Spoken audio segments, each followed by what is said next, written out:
Hello, everyone. Welcome back to another episode of the Ramos Law Difference Makers podcast, where me, your host, Dr. Jim Hoven, has the opportunity to talk to sweet, incredible people. And every week, my job is to kind of figure out what makes these people tick and how do they do what they do to make a difference in the world. And whatever size that world is, they truly do make a difference. Today is no exception. Today, when I said sweet earlier, that was kind of a pun, kind of a little cool word play that you might not understand yet, but you will in a moment. I have with me Mrs. Kendall and Mr. Jonathan Mathews. They are the founders, owners, all things. I'm going to call you guys the Willy Wonka of Colorado, if I might, in that they own, it's called M Squared Confections. And these guys are amazing. We're going to talk more about their story coming up here. We're going to share how they got into this business. But for any of you that have listened for a long period of time, it's probably come out from time to time. I love sweets. It's one of my biggest weaknesses. Like, I love chocolates and candies, and I love all that stuff. So when I knew that we were going to have the chance to have you guys on as guests, I can't tell you how excited I was and how I am to have you here. So you guys, thank you so much for coming. Of course. It's a pleasure to be here. Yeah, thanks for having us. Oh, of course. So I want to talk about a little bit about you guys personally, about your business, and about some of the awards that you've won, because you truly are making a difference in the world. Not only what you do, because we all sometimes candy, it just warms your heart. You know what I mean? Have you guys seen that candy does that? My whole shtick as a pastry chef has always been to kind of remind you of your childhood with things. Okay. So food, desserts, pastry, chocolates make people happy. They give you a hug. They do. They give you a hug, and I like hugs. There's a certain amount of, reaching back into your past and making you feel something, in the food that we do. We have a couple of individual bonbons and other flavored things that are really designed to make you to be reminiscent of something that you have had in the past, something that you would never think would come in a chocolate. Making banana pancakes in the morning with your kids, we have a bonbon that is that flavor. That's personally, I think, really excellent. And it's like those things are really, really nice reminders of things that you love and you care about. Well, happiness truly does come from, at the end of the day, happiness is an emotion, but the emotion is connected to different things. Like what you said, man, Jonathan, really rings true to me, because there are songs that I can hear on the radio that take me back to a certain time in my life, whether it is in high school or college or whatever. And I think all of our senses are the same. So whether that's the sense of smell or touch or sound, or in this case, taste. And so what you guys just touched upon there is going back to your childhood, getting a hug, things of importance, that does bring us happiness. And I also think that in times of stress and crisis, we got to be careful we don't overdo it with comfort foods and that kind of thing. But man, there's something to be said for if you have a way to kind of just deal with something from just a little bit of a taste that then now says, I got hope. I can do this. Yeah. Right? Have you guys seen some of that? A little bit. I think it's particularly given the events of the last year or so. We've seen a lot of people who are just like, they just need this. They're like, I want to treat myself. It's been rough. Let me just get this, candy bar or something. We're like, of course. What do you need? Like, let's do this. That's so cool. Yeah. Well, before we dive into the future and the present, let's go back into the past a little bit for you guys. Having, I'll tell you guys that are listening on the audience, tell you a quick story. We met this amazing couple, just a couple of weeks ago, actually. Yeah. We're new friends in that the area that we operate out of is North Glen. That's the city that we're in. And in North Glen, they have awards for businesses every year. And you guys won the home-based business of the year. Yes. Right? Yes. And how did that feel to win that? I was definitely shocked, to be honest. Didn't really expect it. It came very out of the blue that we were receiving the award. And it felt amazing because it felt like North Glen was welcoming us in, because we moved to North Glen in 2019, and we didn't really know anything about the community when we moved. We just like we found a house that worked with us, worked for all of our needs. We moved. Yeah. And then Where did you move from? We moved from Aurora. Aurora. Yeah. Okay, so for those of you listening not from Colorado, Aurora is on one side of the city, kind of on the east side that goes to the south, and North Glen, obviously as the name would imply, is north. It's on the north side of Denver. So you moved to North Glen. Did you know that you guys were going to start this business? Did you buy your home saying, hey, we're going to open up this confection business? So we had kind of been laying the groundwork for the business before we even moved. We kind of started to do work in like pop-ups. We had set up our commissary kitchen, which is in Aurora still. So that's where we make all of our product, and then we kind of sell out of our home. And Gotcha. That's where packaging happens and storage and all that fun stuff. Yes. So we kind of had already known, and then when we moved to North Glen, like kind of everything happened, COVID happened. COVID got crazy. Everything got crazy. So then I lost my job that I'd had because of COVID. And so what was your job? I was the pastry chef for the Maven Hotel. Okay. And of course the hotel's closed. No one's having guests. They're Exactly. not doing conferences, all the rest of it. Yeah. Right? And then so I just decided that we just had our daughter too. So it was a real fun couple months right there. Yes. And then I took M squared by the horns and just was like, let's run with it. Oh, So that's good. where we are now. And Jonathan, what were you doing at this time? So you guys buy the house. Are you working at a place because you also have a chef background? Yes. And so what were you doing? So I was the executive chef at the Hilton Doubletree, off in Quebec, so sort of Aurora area. Again, it's like Central Park area. And, COVID hit and everybody was furloughed, and the furlough just continued and continued. And, we had our daughter. It was literally a snowball. We moved. 4 months later, we have our daughter. 1 month later, COVID hits, and then it's just one after the other. But, we had the business, and we had what we, our knowledge and our skills to fall back on. And we just, for a little bit, I helped Kendall get everything ready for that year. I was home, thankfully.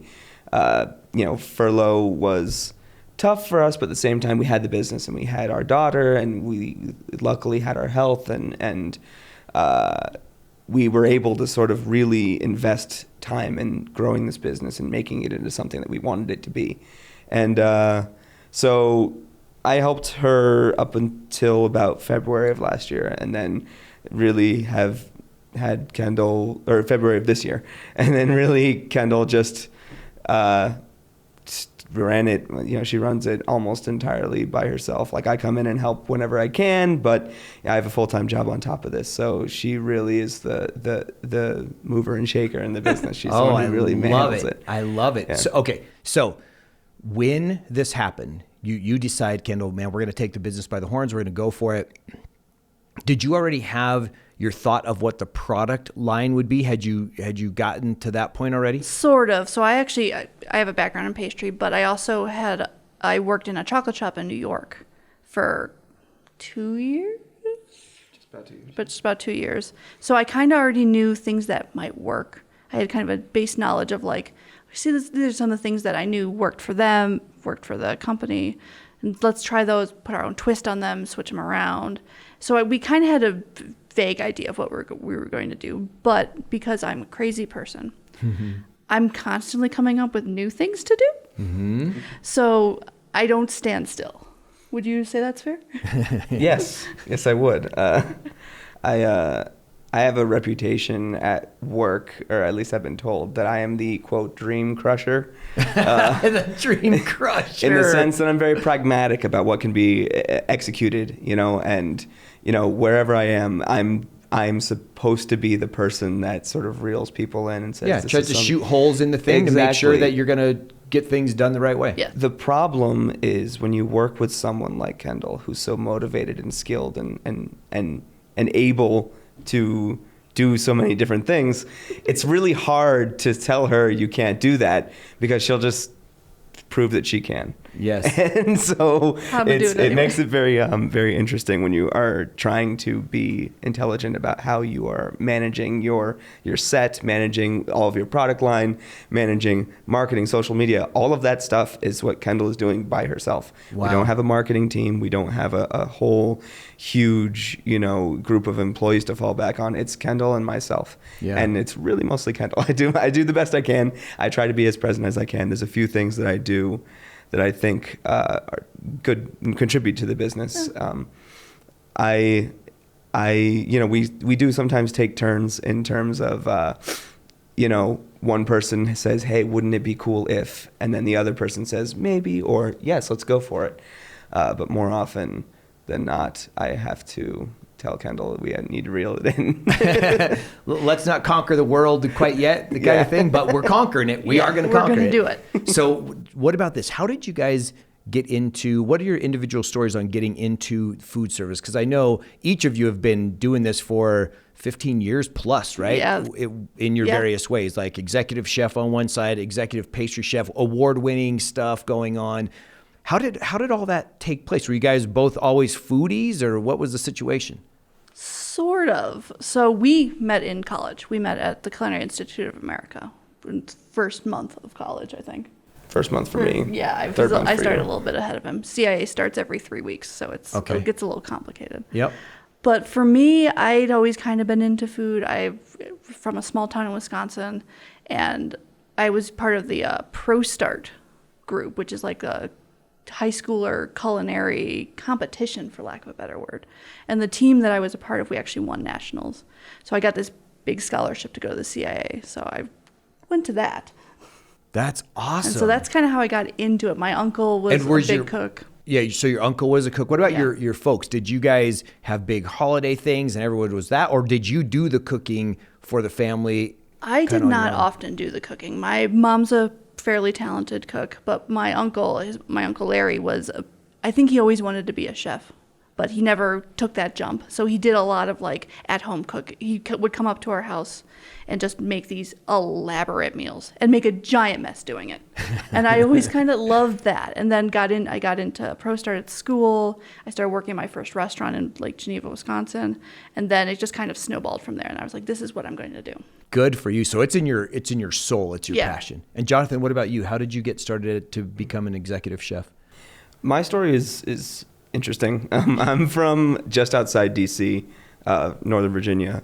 And growing up, I have 3 other brothers and obviously my parents. My dad and my brother, my youngest brother, have severe allergies. Allergic to peanuts, pulses, all seafood, eggs, all of that growing up. Wow. And, we didn't have a ton of money growing up. We were, my parents did the best they could, definitely working class family with 4 boys to feed. And my parents had kids very young. So, we had to do what we had to do in order to feed a family. So more often than not, it was pasta every day with whatever we can put on top of it. And, my mom was, she has an artist, but she also was a nurse. And my dad was a reporter, an editor at a aviation magazine, also a volunteer firefighter.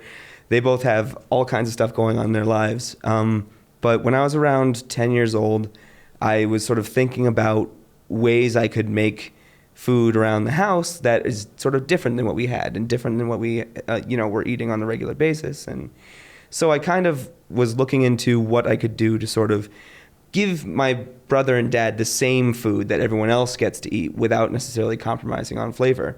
And I just discovered I kind of had a knack for it, and I really enjoyed making, food, cakes even, as well as, just savory food and just really trying new things. And I got my first job cooking when I was 13 years old in Virginia. 13 to 14, because technically you can't start working until you're 14. So you were wink 14. I was 4. I had just turned 14. But when I was looking for the job, I was 13. And but my dad had signed a waiver, it's just so I could get in, and I immediately fell in love. And I've worked in the whole gamut. I worked just outside DC, worked in New York, Chicago. When I was in Chicago, I worked for a Michelin star team. We actually got our Michelin star while I was there. And that's a big deal. That's a huge deal. Explain to the audience and to me, what is a Michelin star? Because I saw it on the website too, but I didn't understand, because people think of Michelin as a tire, right? Yes. So what's the Ironically, Michelin is a tire, and it is also the same company. The Michelin Guide is, it was invented, I think, in the early 1900s. It was it had to be the early 1900s. It was a driving guide written by the Michelin company trying to encourage people to drive. And so in France, they took a 3-star rating. So it's 1, 2, or 3 stars. And basically, if you're in the Michelin Guide, you are a place of interest that people should drive to, that it's worth driving to. 1 star means that you're an excellent restaurant. You're good. You know what you're doing. 2 star means you're fabulous. You're out of control. Everything you're doing is really on point and amazing. 3 stars means you are one of likely 100 best restaurants in the entire world. And we got a 1 star, which is still extremely impressive. There's only, I think, like 4,000 restaurants or something in the world that have any stars at all. And stars rise and fall depending on what goes on in the menu. And it evaluates service, food, the concept, everything. And so it really is a good way to sort of determine if you go to a Michelin star restaurant, you are going to have a good meal. It's just a question of how much you're willing to spend on that meal more than anything else. Sure. Yeah. Oh, wow. That's amazing. So you guys come together in school, you meet, you fall in love, you eventually get married. Now it's, you're both working, COVID hits, the whole dynamic changes. Kendall, you lose your job, and Jonathan, you're on furlough. Kendall's got this brainchild of, I want to start this confection company. It's going to be awesome. So as a new business owner, I can't imagine a scarier thing in the world. The ultimate springboard of opportunity has been given to you guys because you got time. Yes. And opportunity. Mm-hmm. But you don't know where things are going. The news is every day on how many people are dying and all this stuff. And you decide to open a business. What did you have resources, help, mentors? How did you get through the process, and what did you do to grow your business during that time last year? We didn't really have any mentors because we kind of. I wouldn't say we have any specific mentors, but we had like vendor friends. We had vendor friends. That's true. Okay. So because we'd kind of been laying the groundwork for the business for a little while, we'd done a couple pop-up events with like some of those big like craft show organizations. We work a lot with Jackalope, and like we've done Denver Bazaar, all those kind of things. So we had some different friends who had kind of gone through parts of it. Nobody's really done, none of our vendor friends are really food-based businesses, but they were like able to be like, hey, these are some things you should be looking at. This is where you should be. This is what you should, make sure you've got all these different things. Would you say that? Yeah, I think that's kind of what we're looking at. It's helpful to have friends who, as truly cocky as this sounds, we don't really necessarily need help with the food aspect, the actual that product. That's what we know how to do. Right. It's all the other stuff. It's all the marketing, the website design, the getting your name out there, the social media aspect, the building an online store, and determining what you're looking at, even the minutia of stuff like credit card processing rates and things like that all go into building it. There's a lot of little things that, having a good network, a good sort of vendor network and friend network, it helps you kind of develop what you're striving for. Yes. And what were the ways that you found were the first 50% of your sales as you started opening the business? Was it friends saying, oh, I'm going to support you. Congratulations. Just let me order something to support you. Or how did that start growing? Sort of. We did have quite a bit of friends. In particular, your mother went a little crazy. Mom bought chocolate for everybody. She was, yes. I think your entire family got our chocolates first, right in the beginning. But it's more that I think we just lucked into being in a category that at the time wasn't really filled.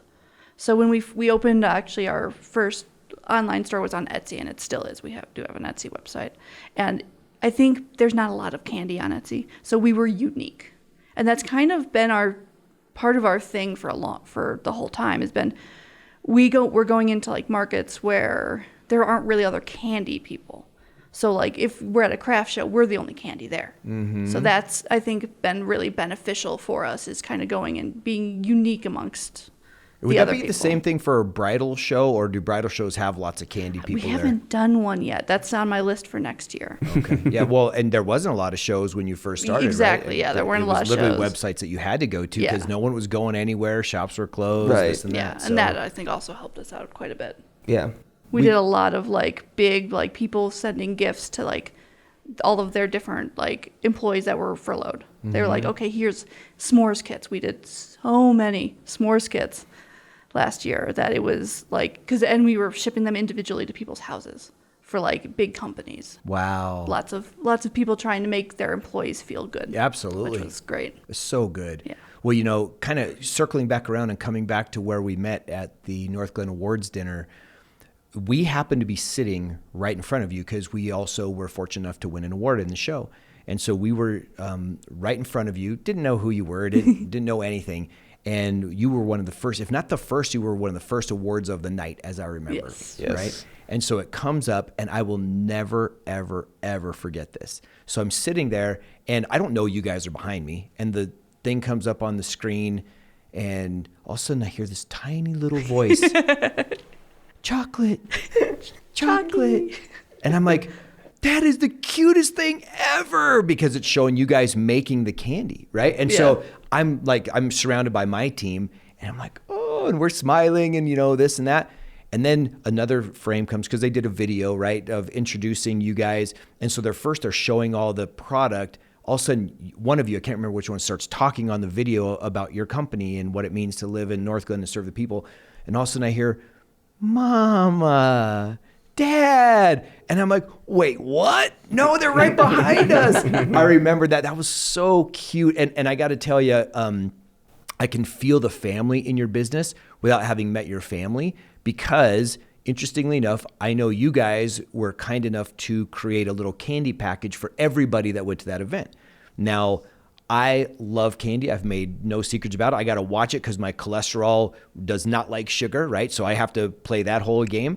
But I literally had the box of candy, and I'm like, hoo. Well, then Gabe, who runs he's our videographer, Gabe was so busy working, he didn't get some candy. So I literally gave him my candy. And I said, Gabe, no, man, you need to get one of these. You just need to have one. So he took it, and, I'm fine, right? Everything's good. And at the end of the event, I turned around, and I'm assuming it was one of your moms. My mom. Your mom. She then says, here, you should have this. And I said, no, you have it. And she goes, no. And then you said, she gets plenty of candy. Don't worry about it. She gets So she gave me her candy. And so I got to enjoy those wonderful chocolates, four completely different flavors of pieces. Yes. And so I just wanted to share that because that heartfelt to me, the kindness of that gesture, and just seeing the connection of family within it was really moving for me as a business. So I know that you guys put heart and soul into innovation of products. Can you talk about that spirit of family and of innovation as you create the things you create? Well, I think, going back to sort of what we said at the beginning, it all kind of starts that way. The brainchild of, new flavors and everything, it all comes from personal inspiration. It comes from stuff that we love. Some of our flavors, they have sort of like a sort of Latin American Mexican sort of theme to them. Because, like I said, I grew up just outside D.C. in a very multicultural area. Grew up with a lot of, Latin kids and got to sort of experience the food and the culture. And I've really fallen in love with it. It's something I really love doing. So a lot of that, is represented in our stuff. We have a mole mix. So it's not as good as making an actual mole over the hours and whatever, but you can make basically instant mole with our mole mix in about 30 minutes. That's pretty reasonable, pretty excellent. And it's because of, my life experience and being around these people that really loved and cared for each other. It's something that we try to incorporate, at home. Like we'll have, stuff that we make, you brought up our daughter, and we make a lot of her food for her. Wow. Not everything we're practical about what we can do and how much time we have, but we'll make a lot of stuff for her homemade and really just try to get her to taste good produce. When Colorado peaches were in town, she got to try fresh, beautiful Excellent. seasonal produce, and we really strive to give her those things. And then, in those moments, we get inspired as well. We see, every year Talbot cider comes out. We're like, what are we going to do for apple cider this year? What are we going to do and we, make an apple butter, or we'll do, whatever it is. We kind of try to incorporate the things in the Colorado, in our local community that we can sort of utilize as best we can and sort of create that sort of familial structure. Yeah, I would say. And I think it also, when we talk about different foods and things we've done, it's a lot comes back to, again, what we were talking about in the beginning, where I tend to think about, like, what are things from my childhood? Like, what are things that we can do, kind of take it to that next level? Particularly the s'mores kit is a big one that we do. It's very popular. We're laughing because we're in the process of packing like 100 plus of them right now. And they seem to be never ending. Yes. But like, it's like, okay, we're going to make the best graham cracker that like you can find. So you make the graham cracker? Oh, yes. We make Yes. every part of it. Okay. Yes. So And what about the hot cocoa? we make the hot cocos too. Because I saw those on the website, and I'm a big fan of hot cocoa, and I'm like, well, look at that. Do they make, like, how do you make hot So cocoa? we make, for the hot cocoa, we take sugar and we kind of put in a food processor with vanilla beans and grind that down so the vanilla beans are very spread throughout. And then we let that sit for at least a week. So it gets all infused. It's very like fragrant vanilla-y. And then we combine that with a little bit of salt. And then we use a fair trade, I think it's organic. This particular one, we switch over to an organic Dutch processed and natural cocoa powder blend. So we kind of create all, like layering all those flavors up. And that'll be our classic one. And then for the Aztec, we'll add in chilies, some cinnamon, occasionally some other fun things. You're making my depending on- mouth water right now. You realize that, right? Oh, my And goodness. then coming very soon will be our peppermint hot cocoa. That's a seasonal holidays? one for the holidays. And we make the peppermint candy that we grind up and put in there. Oh, if we man. can, we make it from scratch, That's brilliant. like as much as we can. Tell me about the quality of ingredients, because they say that, you hear it all the time, right? The quality of ingredients leads to the quality of the product. Yes. Is that, when you get quality ingredients, does it change the flavor profile? Like you have to source out ingredients, obviously, and better ingredients are probably more expensive, which then you have to move on Yeah. to the cost of the product. But can you speak to people that are listening, the difference between whatever someone might call a cheap candy and a quality candy? Yeah, it's probably best to put that in terms of the actual chocolate we use. So Okay. we use fair trade organic chocolate, mostly single origin. Most of it's from South America. Single origin, does that mean it's from, It's from one location. so you're not mixing things Correct, together to yeah. create a chocolate? Correct. Is that right? Yeah. Okay. So the chocolate we use is much higher quality than say Hershey's. So the dark chocolate we use is a 60% dark chocolate. That's what we use for most of our dark chocolate work, and it's got this very fruity, citrusy flavor. Yeah. Would you say? Yeah, Kind of almost peachy sometimes. So you get from that chocolate, you get all these other extra flavors. But as you have like a bar of like a lower quality chocolate, like a Hershey's, it just tastes like chocolate. Yes. So that's kind of where you start to see the quality Okay. go. Chocolate making is a really alchemical process. It's really fascinating when you look at it.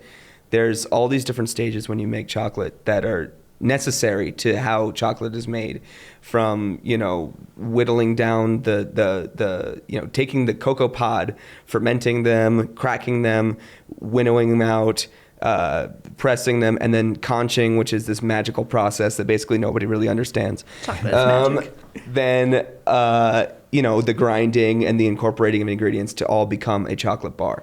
It's really fascinating that it ever even came into existence at all. No kidding. And we can absolutely thank Native Americans for that. Absolutely, they're the whole reason that we know anything about chocolate. And So tell that story. I want to hear that. Tell me the Native American connection to how that's the origin of chocolate. So, and I might be wrong. I'm not sure if it's the Mayans or the Aztecs, but indigenous cultures originally had cacao as like a drink. It was a very, very bitter drink, but it was all still like the beginning stages of what we know to be chocolate were created by ancient indigenous cultures. There was the whole fermenting of the pods. They were basically sun roasted. They were like laid out in the sun and allowed to ferment.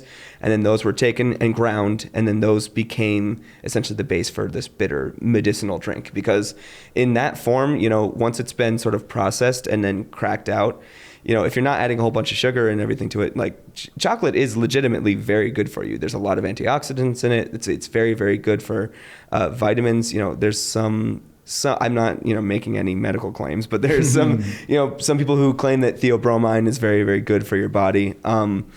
But Europeans, when they discovered this after they came to the New World, were trying to figure out what can we do to make this palatable to our sort of delicate sensibilities? And so they liked the effects, as it were, of whatever the medicinal or otherwise features of it were, but then they wanted to make it more palatable. Right, especially when you think of it from the perspective of tea drinking. You know, tea drinking was and still is a huge culture, particularly in Europe.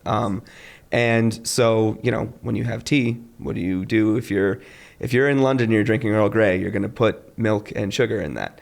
So what happens when you do that to cocoa? Well, all of a sudden it becomes this luxurious, delicious, sweet drink. How do we make that happen? And so I think the Swiss were the people who came up with, or Belgians, who came up with the process of actually making chocolate as we know it today. And, you know, they are still known as some of the best in the world. Our chocolate that we use is from France, or at least they're a French producer, and they do all of their sourcing. They really are striving for fair trade. They're a certified B Corp. They are really trying to make efforts and strides to really be cognizant of provenance and making sure that they're, you know, doing right by not just, you know, the communities that they're in, but also the environment and everything else. Beautiful. Yeah. Now, if we go away from chocolates, you mentioned that you guys make peppermint for the peppermint, you know, your blends and that kind of stuff. And I also noticed, for lack of a better term, I don't want to ruin the word here, but for lack of a better term, it looked like a gummy to me when I was on the website. And it's a fruity flavored kind of gummy thing. So you make other candies besides the chocolates, right? So talk to me about that, because that's got to be a whole different process than chocolatiering. It is. So I'll let you talk about them because that's your baby. So the candy chocolate, she's the chocolate whisperer. She's really, really amazing with chocolate. Love that chocolate whisperer. Everything that she does with chocolate is hand-done, hand-painted, hand-tempered. Like, that's very unique, and I don't want to take away from that. But I am sort of the candy guy with the company. So everything that's not, with a few small exceptions, graham cracker is her recipe. But you know, a lot of the candies that we've designed, you know, the marshmallows, the pot de fouille is what you're describing. It's sort of, it's a pectin jelly. It's a very classic French candy. And literally all it is fruit and sugar and a little bit of citric acid cooked down to a certain temperature, cast out, and then cut into little, you know, wedges. And the recipe we've discovered, because when we first were trying to make this recipe, we could not for the life of us figure out how to do it right. It wasn't setting right, or it was setting too hard. It was like ballistic gel, or it was like pourable. It was not good. And so I finally had tweaked it just enough to come up with the perfect recipe. And to me, our passion fruit pot de fouille can rival anywhere in France at all, for sure. I have never had one that is as good as ours, and I will say, I know that sounds very cocky, but I don't care, because I really strongly believe in it.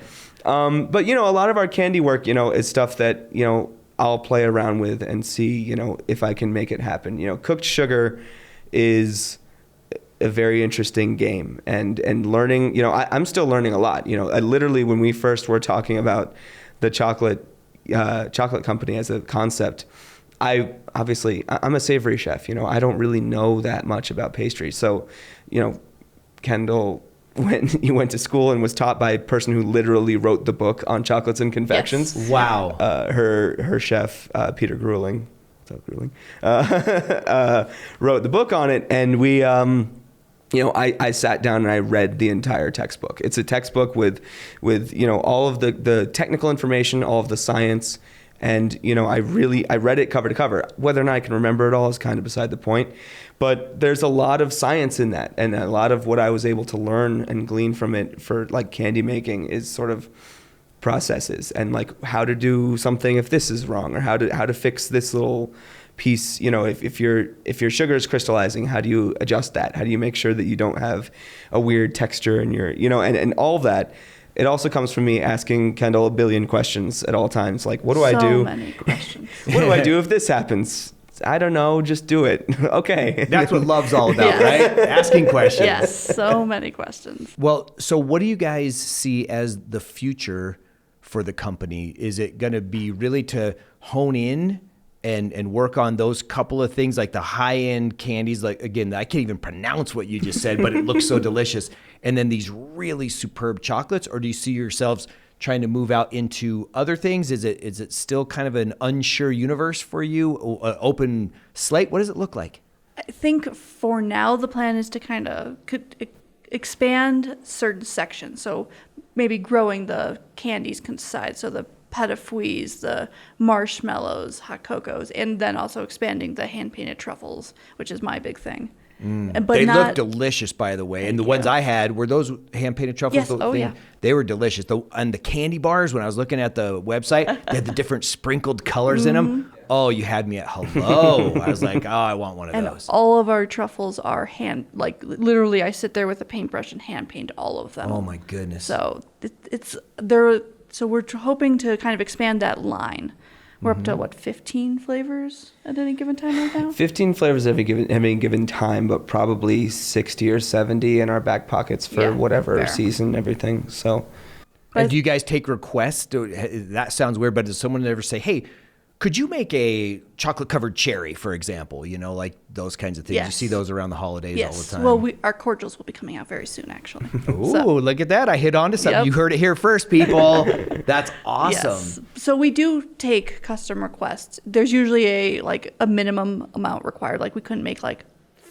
I think it's 24 because that's one tray of our molds is 24. So 24 of one flavor and custom, and we can absolutely do that. That is and amazing. We'll do custom painting for them, and we do lots of customization because it's just the two of us. We can basically say, yeah, of course we can do that. We don't have to talk to anybody else. We just I have to tell John, hey, I'm doing this, just so you know. Yeah, that's really how it goes. So here's my custom thing.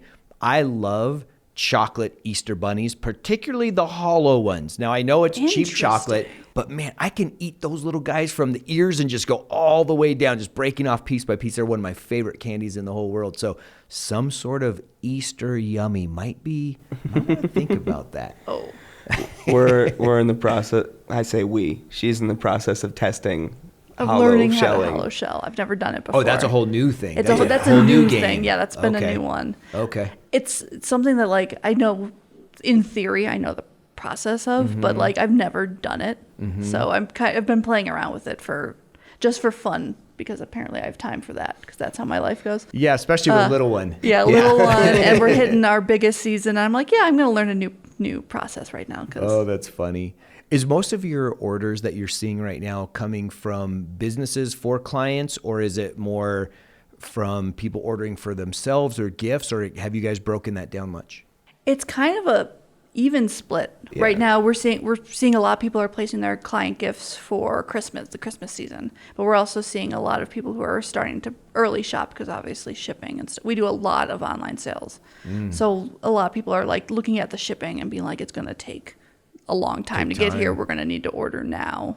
So it's kind of an even split. It'll come December 1st, we'll probably stop seeing businesses and more seeing individual shoppers, I would say. Yeah. Probably. I think that's probably true. We generally kind of have to cut off corporate orders after a certain point, just because it's, depending on the complexity of the order, we're talking about 2 to 6 week lead time.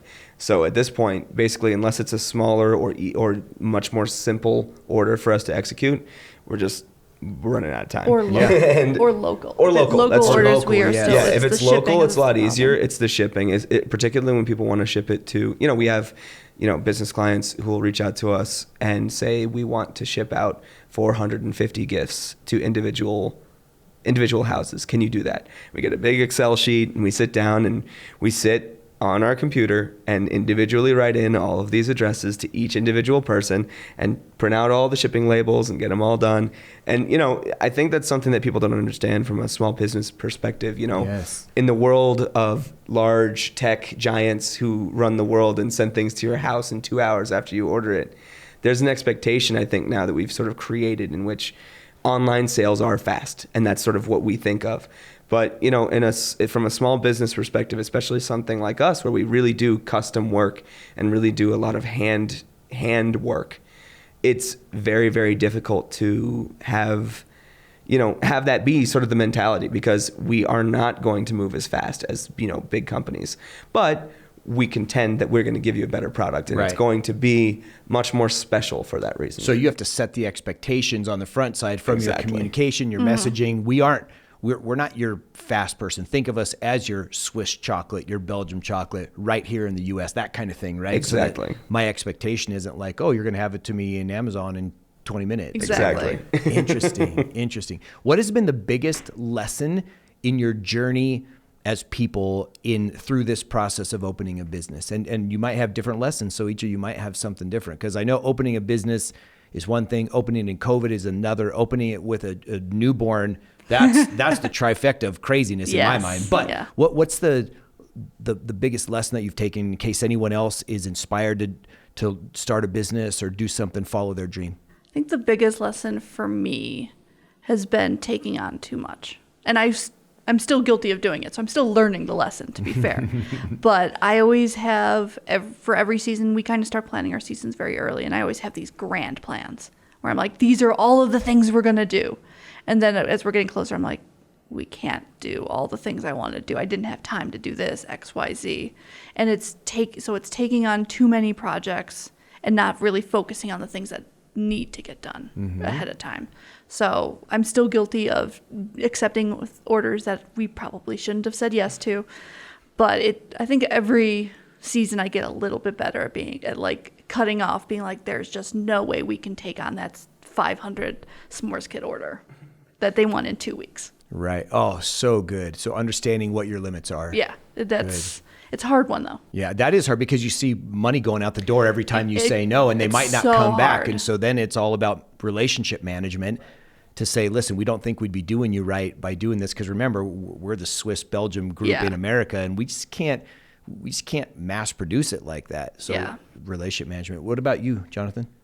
I think for me, the biggest lesson is, and the biggest sort of takeaway is just building your support network and what that means for your business. You know, if that's your family, if that's the vendor relationships that you have, if that's literally your spouse, you know, I don't think that either one of us could have done what we have done over the past couple of years without the other one there.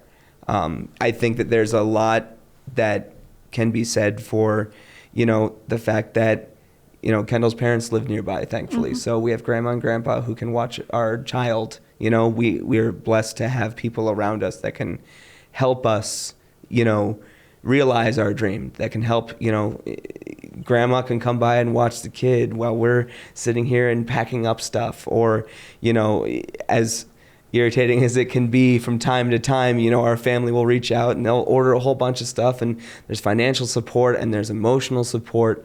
And, you know, our friends will help guide us into, you know, oh, this is a really cool show you should go to. We should go try that out. Or, you know, we have friends in other towns that have shops that like, we want to carry your product and bring it on, you know, and developing all of those different versions, all of those different flavors of support. It's really the only way that you can get through the bananasness of being a small business owner and being a parent and, you know, really trying to do all that and still have a dream job, still have your dream business. It doesn't happen on its own. It doesn't happen organically. You have to manifest that in your life one way or another. And it takes a lot of work. It takes a lot of effort. That is brilliant. So last piece of advice before we go. Last question about a piece of advice. If you have been given, again, 2 separate answers, one piece of advice that has helped you the most in your life, or you've learned something along the way that you would want to pass on to someone as that one key piece of advice that they might consider. You may have already shared it, right, with how you run your business. But if not, would there be something else? I ask this to every guest because I want to get the wisdom boiled down into 1 or 2 little tidbits from you. And then I want the audience to have that too. So what do you guys think about that? Oh, no. Why do I have to go first? All right, I'll go first. I think for me, a lot of the advice, the one piece of advice that sticks in my head actually right now that just sort of popped in my mind. It's always striving to be the best at whatever you're doing. You know, in high school, I wasn't as dedicated as I probably should have been. I'm a smart person that didn't dedicate himself to school because I knew I was going to culinary school and all this. And I remember having a discussion with my dad at the time, and he just sat me down, he said, you know, I don't care what you want to do with your life. Whatever it is, do it. If you want to be a garbage man, be a garbage man. There's something good about that. But you better be the best garbage man that there ever was. I want you to dedicate yourself 110% to everything. And I think that is a piece of advice that I carry with me always. It's such a valuable piece of advice. Doesn't matter what you're doing, be the best at it. Strive to be the best at it. Strive to really put 110% behind whatever you're doing. Because if you're not, everybody says this, it's such a common piece of advice, but it's something that really is important. It's if you're going to do something, do it right. Yes. Love that. Oh man, yours is so good. Kendall, that just flowed right out. Did you see that? So for me, there's probably two that came to mind. The first one was kind of my mantra from high school working for culinary competitions was just cook, which kind of the idea being like, just do it. Just get it done, like fight for what you want and just like make it happen for yourself. But the one that actually popped in my mind that is better is one that your current boss actually told me once. We share a common boss. And it was don't be an island. So we were having a big discussion. I was struggling at work with something, and he's just like, Kendall, don't be an island. I have a tendency to want to just do everything by myself. And just back to the other part of just do it. Just make it happen. Where I don't tend to lean on my support system very much, and it's something that we're getting better at, especially having a daughter now. I have to rely on other people to help me get things done. So that's probably the biggest piece of advice is don't be an island. Those are great pieces of advice. I can't thank you guys enough for being on the show. This has been absolutely amazing for me. But before we go, I do want you to share how people listening can connect with you, order, learn more, websites, anything that you want to do where they can learn more and buy your chocolate. Well, you can always check out our website at www.m2confections.com.